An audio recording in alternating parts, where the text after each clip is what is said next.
Hello there, and welcome back to our exploration of the realm of infinite series. Today we're going to be talking about another special function in our basic special functions that you definitely should know, and that is called the Riemann-Zeta function. And it's probably one of the more famous special functions out there in existence, probably right next to the gamma function, which we talked about a few videos ago.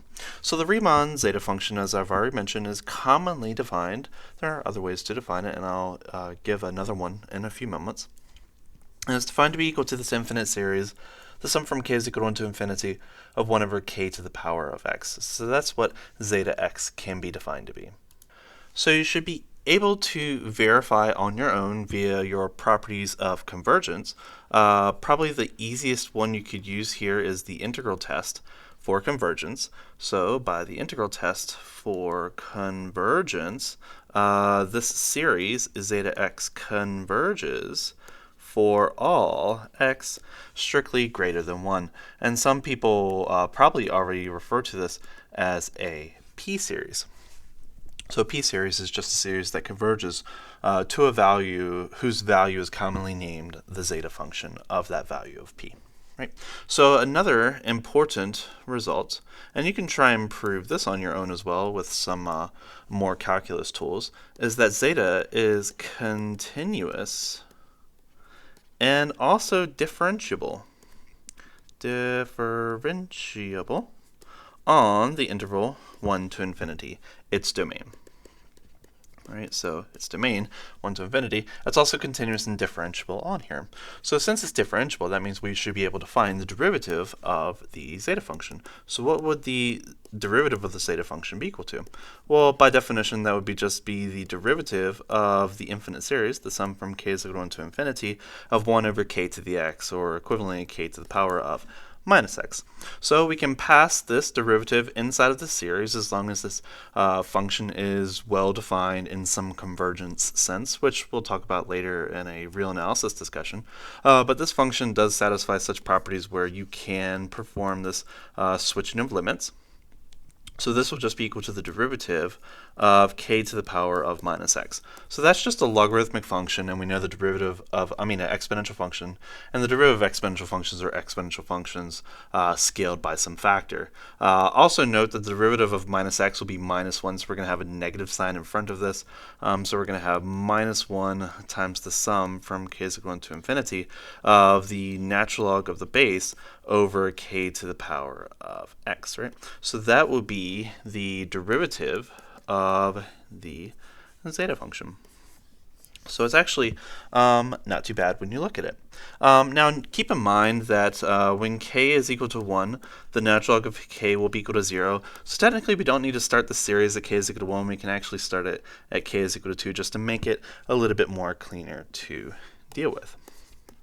Now, a couple things that we can note for k in the set 2 to infinity, the statement natural log of k divided by k to the power of x is always going to be equal to a positive number for any x in the interval 1 to infinity, because the natural log is only negative for k between 0 and 1, and k starts at 2. So the natural log of k will always be positive. K ranges from 2 to infinity, that's a positive number.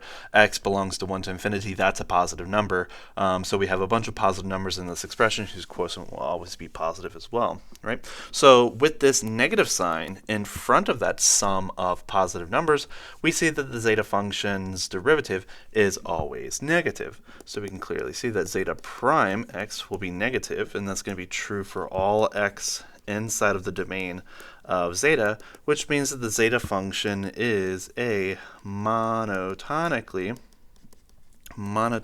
increasing function. In particular, with vertical asymptote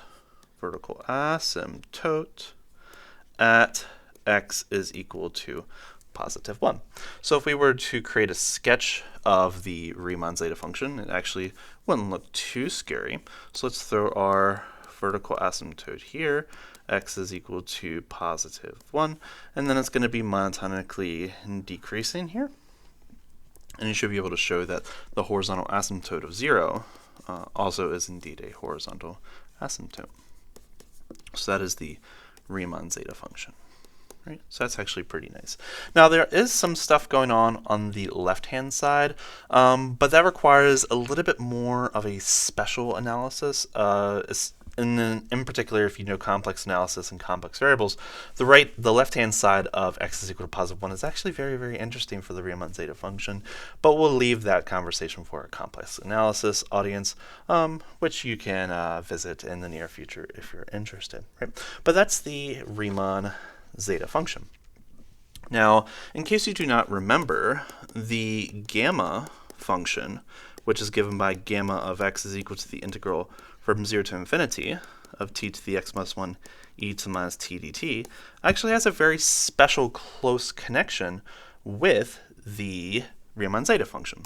Now, one exercise that I usually recommend to students who just know some basic calculus is that the integral from 0 to infinity of t to the x minus 1 e to the minus kt dt is actually equal to 1 over k to the power of x times the gamma function evaluated at x, provided that k is a positive number. And in case you aren't sure how to start that, just use a u substitution where u is equal to kt and then redefine all your limits, and it actually comes out quite immediately from the definition of the gamma function. So if I take this and rearrange it, in particular I divide both sides of this equation by gamma of x, then I'm just going to be left with this 1 over kx term in the front. So I'm going to have 1 over k to the power of x is equal to 1 over gamma of x times this integral, 0 to infinity of t to the x minus 1 e to the minus kt dt. Now you may look at this left-hand side and be like, oh, that looks like the summed term of the infinite series representation of the Riemann-Zeta function, and you'd actually be right. So what I want to do is I want to take the sum of both sides, the sum from k is equal to 1 to infinity of the left side, and also do the sum from k is equal to 1 to infinity of the right-hand side. 1 over gamma x, integral 0 to infinity, t to the x minus 1, e to the minus t, I want to write that as k, dt. Right, so we have this expression. And keep in mind, this converges as long as x is greater than 1. Therefore, this will also converge as long as x is greater than 1. Keep in mind, this series only really cares about k. If it has an x in it, it's a constant as far as the series is concerned. Using some analysis theorems, you can switch this integral and this summation around. That is, you can exchange these limits. And the only thing that series cares about is things that have k in it, which is only that term there with the e to the minus t base. So therefore, I can write this as 1 over gamma of x times the integral from 0 to infinity of t to the x minus 1 times the sum from k is equal to 1 to infinity of e to the minus t to the power of k dt. Now, what exactly is going on here? Keep in mind, t is ranging from 0 to infinity. That's this integral that we're dealing with here. So that means t is a positive number. So if t is a positive number, that means e to the minus t is going to be a number between 0 and 1. So basic mathematical tricks for exponentials should be able to verify that quite easily. So what we have here is an infinite series of something to the power of k, where k ranges from 1 to infinity, where that something is between 0 and 1. So this is precisely a geometric series. That's just a geometric series in disguise, which we know converges as long as that base is between minus 1 and 1, and indeed it is in this case. So keep in mind, this starts at 1, not 0, so the numerator of that geometric series is the base, not 1. That is, this is equal to 1 over gamma of x times 0 to infinity of t to the x minus 1 times e to the minus t all over 1 minus e to the minus t. And then keep in mind we have that dt hanging out in front. Okay, so once we have this, what else are we going to have? So I don't like those e to the minus t, so I actually want to multiply top and bottom by e to the t to cancel. That'll give us a numerator of 1 and a bottom of e to the t minus 1. So keep in mind, on the left-hand side, we had the sum from k is equal to 1 to infinity of 1 over k to the power of x, which is just the Riemann-Zeta function. So we have the Riemann-Zeta function has an equivalent representation of 1 over gamma x times the integral from 0 to infinity of t to the x minus 1 all over e to the t minus 1. dt. So we have this beautiful integral representation for the Riemann-Zeta function. Now just a quick example of how you may want to use this on your own. Suppose somebody asks you, what is the integral from 0 to infinity of t to the power of, let's say 4, t to the power of 4 all over e to the t minus 1. And you're like, oh, that looks very familiar. That's just the right-hand side of the definition, integral representation for zeta function. So that means this is just going to be equal to what? Keep in mind that 4 is the same as 5 minus 1, which is the exponent of this expression. So that means this is just going to be equal to zeta 5 times gamma 5. And remember, for integer values of gamma, that's just going to be equal to gamma x is equal to x minus 1 factorial. So that's just 4 factorial in disguise. So that's 4 times 3 is 12 times 2 is 24. So that means this is just going to be equal to 24 times the zeta function evaluated at 5, right? So that would be the closed form representation for that particular integral. Quite nice. The next function that I want to introduce briefly is known as the Dirichlet Eta Function, which looks very close to the Riemann-Zeta function. The only difference is it has this little alternating portion in the front, and then there's that reciprocal rational function, I guess, form of the zeta function. So technically speaking, you can view the Dirichlet Eta function as just an alternating zeta function. So by the alternating series test, you should be able to show, and this is actually quite nice because this absolute value portion without the negative 1 to the power of k plus 1 is a decreasing function. In particular, it's monotonically decreasing, and the limit goes to 0 as k goes to infinity. So in particular, we can see that for any x that is positive, that the domain of the Dirichlet Eta function is actually 0 to infinity. And also another fun integral exercise is that the Dirichlet Eta function evaluated at 1 is going to be equal to the natural log of 2. That's a very fun exercise that I highly recommend, especially people who love solving integral and series problems, to figure out on your own. Now, with these things in mind, I want to play around with the Riemann-Zeta and the Dirichlet Eta function, and there's a very beautiful identity that you can build from them. So let's start off with the Riemann-Zeta function, which keep in mind is 1 over 1 to the power of x plus 1 over 2 to the power of x plus 1 over 3 to the power of x plus 1 over 4 to the power of x, and so on. And then their Dirichlet Eta function is the same, 1 over 1 plus 1 over 1 to the power of x, and then minus 1 over 2 to the power of x plus 1 over 3 to the power of x minus 1 over 4 to the power of x plus minus and so on. Right? Keep in mind this first identity is only true for x bigger than 1, and the second identity is only true for x bigger than 0. So we're obviously going to take the intersection of both of these domains, which means if we combine these, it's only going to be valid for x bigger than 1. So what I want to do is I want to take these two lines and subtract them, giving us the zeta function minus the Dirichlet Eta function will be equal to what? So obviously those terms cancel, the minus minus becomes a plus, and then we're going to add 2 of those terms in those columns. So what we're going to have is we're going to have 2 times 1 over 2 to the x, 1 over 4 to the x, 1 over 6 to the x, and so on.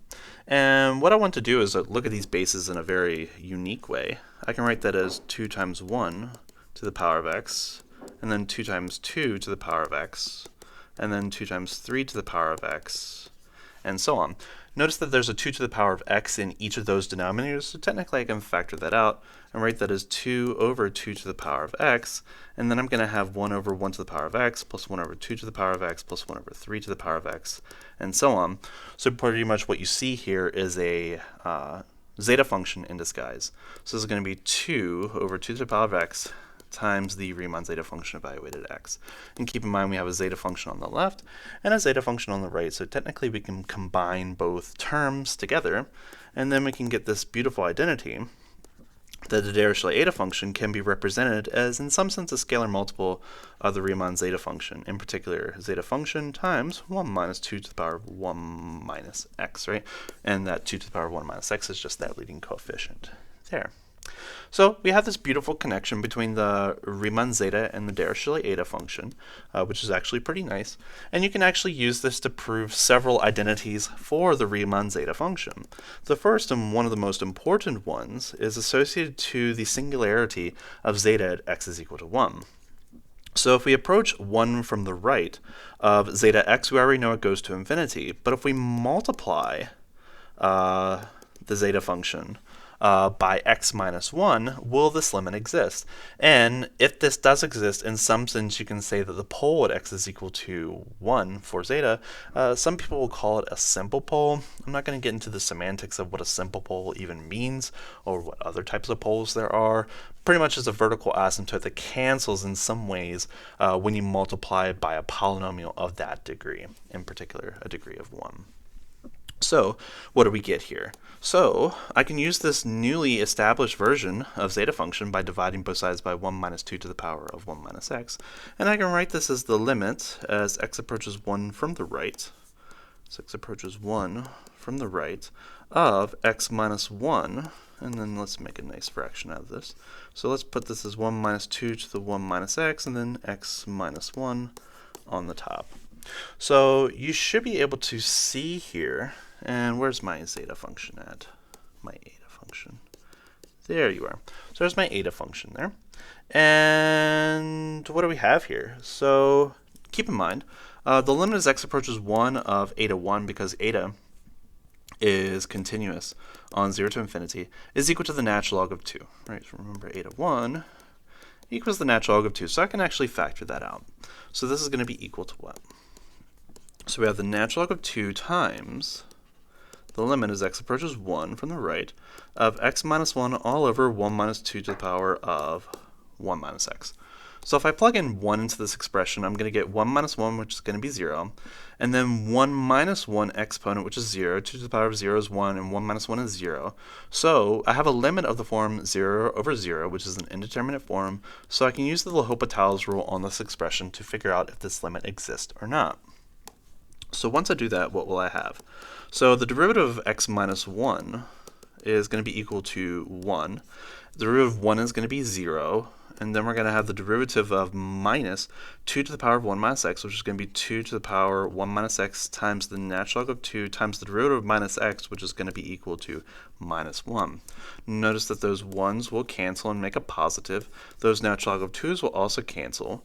And then we're going to be left with the limit as x approaches 1 from the right of 2 to the power of x minus 1 once we reciprocate. 1 minus 1 is going to be equal to 0, and 2 to the power of 0 is going to be 1. So we get this very beautiful limit value. So we see that the limit as x approaches 1 from the right of x minus 1 times zeta of x is actually just going to be equal to 1. Right? Which means that that vertical asymptote at x is equal to 1 pretty much has the same exact rate of speed as the function 1 over x minus 1, which I think is actually pretty interesting. If you've ever been listening to a bunch of math people talk about the Riemann-Zeta function, one of the most common places where the Riemann-Zeta comes up in casual conversation is usually associated to what is called the Riemann hypothesis, which is associated to the zeta function, its zeros in the complex plane, and also the prime numbers happen to be connected in that conversation as well, which is kind of strange, because we haven't really been dealing with prime numbers at all, at least in the realm of calculus, aside from a couple of prime factorization problems or factoring nonetheless. So the Riemann-Zeta function and the prime numbers having a connection at all actually might seem quite strange at first. So let's actually prove to some degree this connection between zeta and the prime numbers. So recall, in case you do not remember, that the set of prime numbers, which I'll denote by fancy letter p, is the set of positive integers that has two distinct divisors, one in itself. So 2, 3, 5, 7, 11, 13, 17, 19, and so on are the first few prime numbers. So question. Does this next series, which I'm going to denote as the infinite product of p belonging to p of 1 over 1 minus p to the power of minus x, converge? Right, so this is an infinite product. So infinite product. Infinite product. Now, you might think, well, is it really an infinite product? Is there really infinitely many prime numbers? In the realm of number theory, that's actually not super hard to prove, but there are. There are infinitely many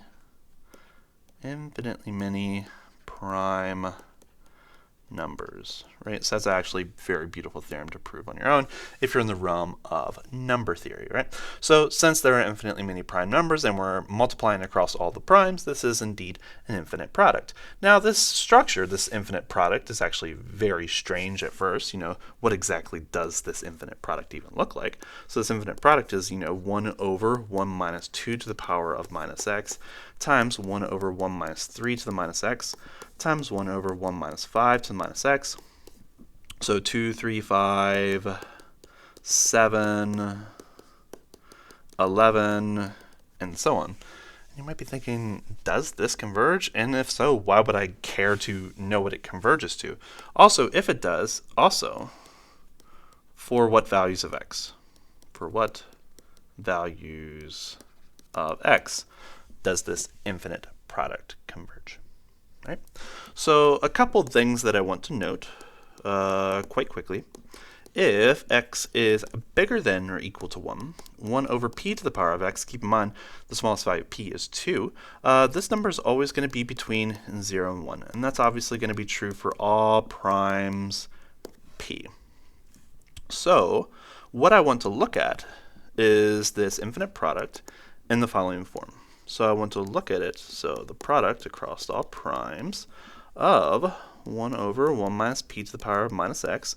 I want to write that instead as the product across all primes of 1 over 1 minus a number, p to the power of x.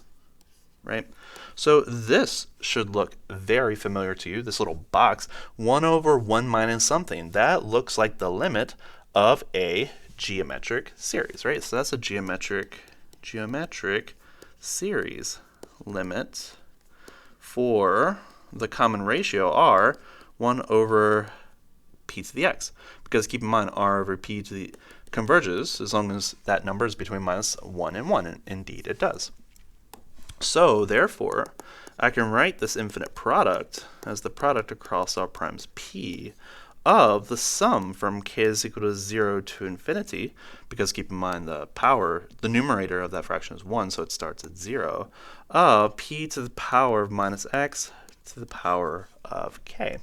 You might be thinking, what a strange way of writing this. But actually, no, there is some beauty to writing it like this. So let's actually expand this series so that we actually see what's going on inside this expression. So this is the product across all prime powers p of 1 plus p to the minus x plus p to the minus 2x plus p to the minus 3x, and so on.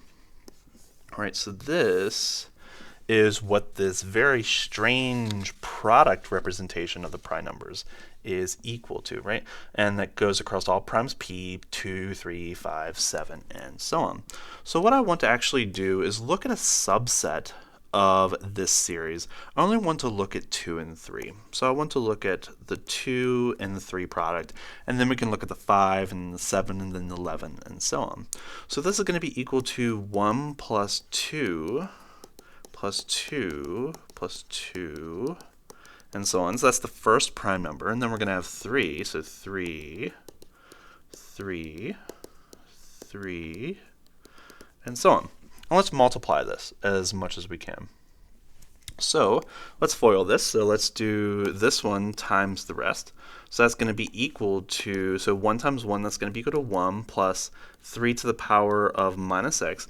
And then we have 3 to the power of minus 2x. That's the same as 9 to the power of minus x. So that's going to be 9 to the power of minus x. And then we're going to have 27 to the power of minus x.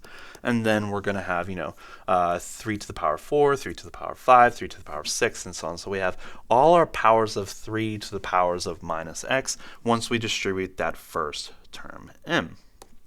Now what I want to do is distribute my 2 to the minus x terms and see what we get there. So we're going to have 2 to the power of minus x times 1, so that's 2 to the power of minus x.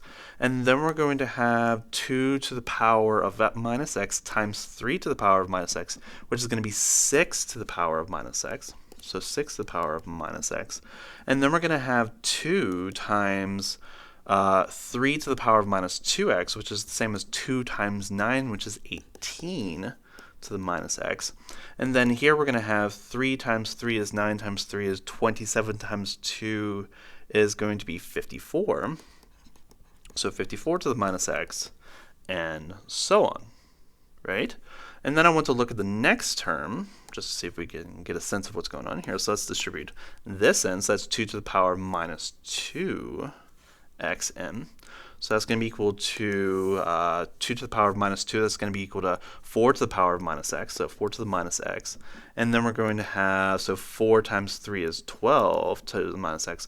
And then 4 times 9, that's going to be 4 times 9, 18, 36. 36 to the power of x. And then so on, right?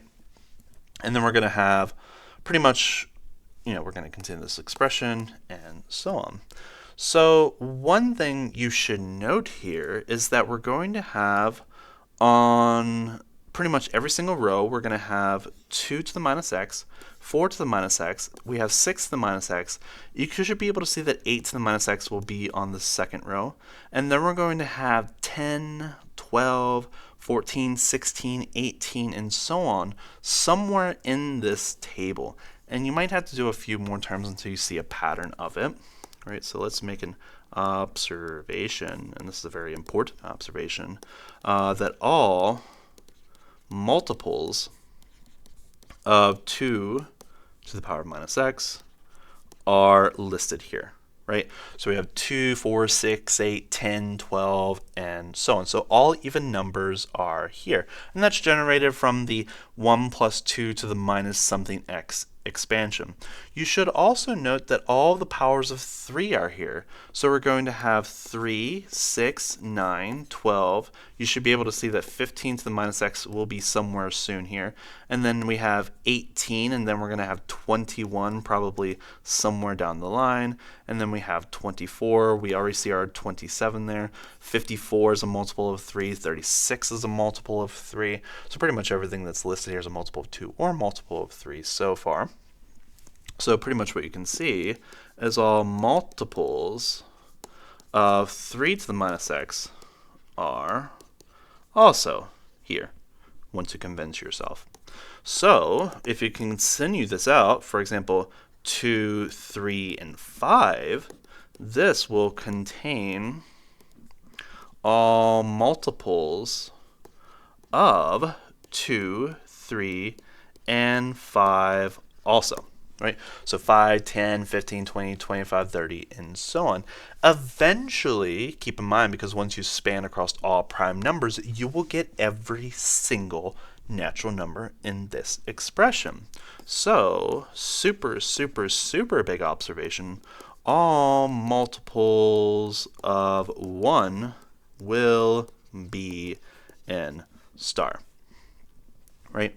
Across all star, across all primes, p and p. So therefore, star can be represented as 1 plus 2 to the power of minus x plus 3 to the minus x plus 4 to the minus x, and so on, right? And that's going to be equal to the sum from k is equal to 1 to infinity of k to the minus x, which we already know is zeta x in this, guys. So therefore, once you have convinced yourself using mathematical induction or what have you, we can see that zeta function is actually equal to the sum across all prime number products, so p and p of 1 over 1 minus p to the power of minus x. It's a very, very beautiful identity, really. And some people call it the Euler-product Zeta identity. Some people just call it the Euler-product identity, but there's a couple other Euler products, so I just want to clarify that it's the Euler product for the zeta function identity, or the Euler product prime zeta identity, if you want to really call it that. right? So that's actually a very, very beautiful connection between the zeta function, infinite products, infinite series, and the prime numbers. And also we have the Dirichlet Eta and the gamma function connected to the Riemann-Zeta function as well. So this function zeta is actually very, very powerful, has so many connections to so many things, right? But there are, again, several other identities that I'm not mentioning here, and several other functions that are connected to the Riemann-Zeta function that we'll probably talk into the near future. So I hope you enjoyed this video, and I'll see you in the next one. Take care.